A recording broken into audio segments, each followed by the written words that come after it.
소장님 다 아시다시피 공정한 재판이라는 것은 헌법적 가치죠. 네, 그렇습니다. 공정한 재판을 하기 위해서 필수적으로 필요한 것이 바로 재판의 독립, 그리고 재판을 진행하는 법관의 독립입니다. 맞죠? 예, 예. 법관의 독립에 대해서 여러 가지 의미 규정이 가능할 것 같습니다. 과거에는 이 법관의 독립에 관련된 의미 중에 주로 외부에 의한 간섭, 관여 이런 것들을 차단하는 것이 법관의 독립의 핵심이다라고 분석을 한 반면에 최근에는 사법부 내부의 영향으로부터의 독립도 굉장히 중요하다라는 이야기가 나오고 있습니다. 어떻게 동의하십니까? 네, 예. 최근에 그래서 그 임모 판사에 대한 판결문 중에는 어떤 문구가 나오냐면요. 법관의 독립은 사법부 내부의 영향, 즉 동료 법관으로부터의 독립과 사법부가 가지는 최소한의 조직적 영향으로부터의 독립이라는 개념까지 포함한다라고 명시되어 있습니다. 이 표현에 대해서도 역시 동의하시죠? 예, 그렇습니다. 예. 자, 여기 보면은 이제 사법부가 가지는 최소한의 조직적 영향으로부터의 독립 이라는 문구가 들어가 있는데요. 사실 이제 아까 김용민 의원이나 김남국 의원이 지속적으로 지적한 바와 같이 현재까지는 법원의 어떤 행정 기능이 대법원장을 중심으로 집중이 돼 있고 그 집중돼 있는 행정 권력 또는 행정 기능으로부터 법관의 독립이 좀 보장되기가 어려웠다라는 평가가 나오고 있습니다. 그런 평가에 대해서는 좀 동의하십니까? 예, 그런 평가가 있는 것으로 알고 있습니다. 네.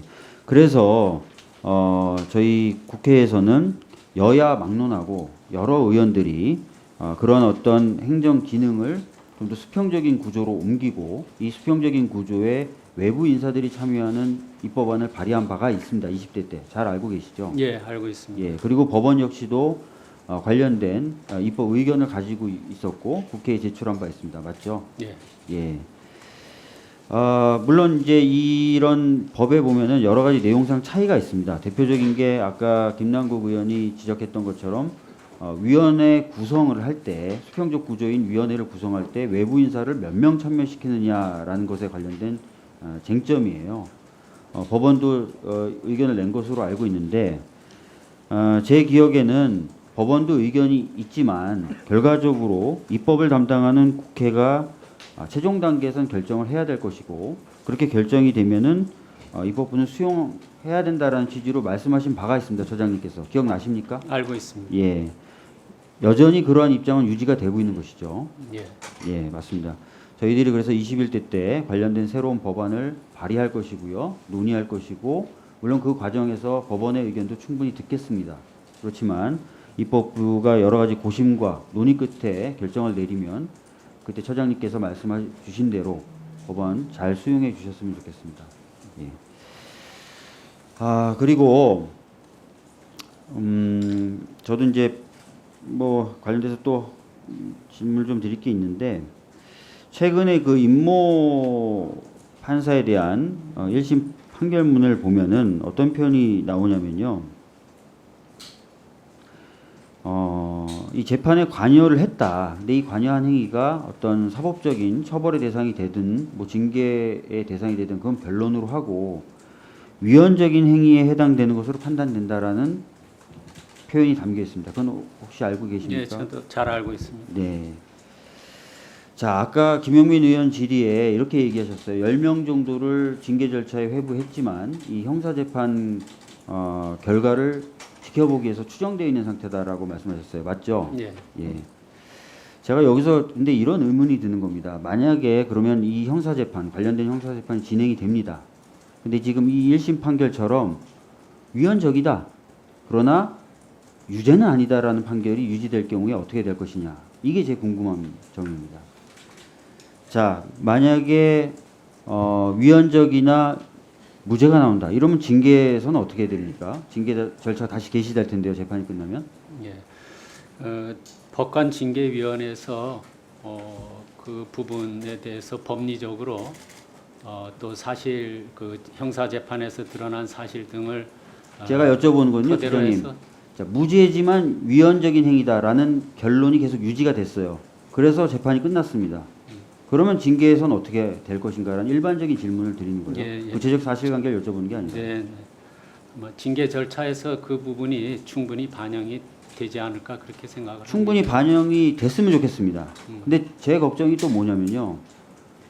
처장님도 잘 아시겠지만 징계로 판사의 소위 말하는 판사를 그만두게 할 수 있습니까?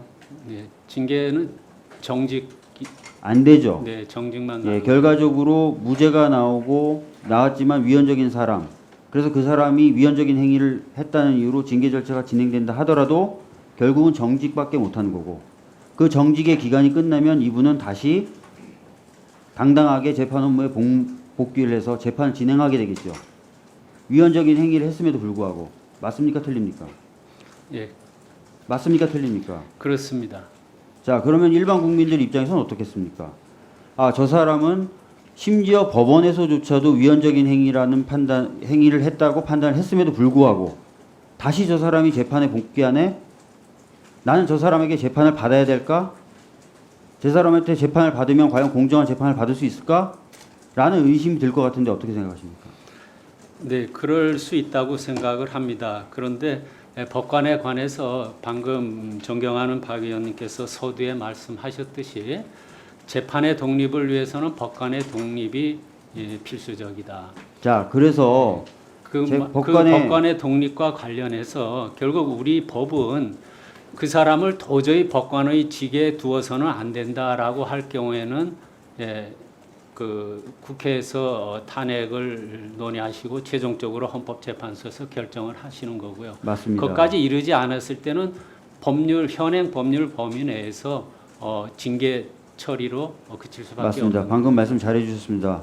그래서 우리 제도는, 우리 헌법은, 우리 법률은 문제가 있는 법관의 신분을 보장하고 독립성을 보장하기 위해서 문제 있는 법관을 최종적으로 국회가 탄핵 의결할 수 있도록 되어 있습니다. 맞죠?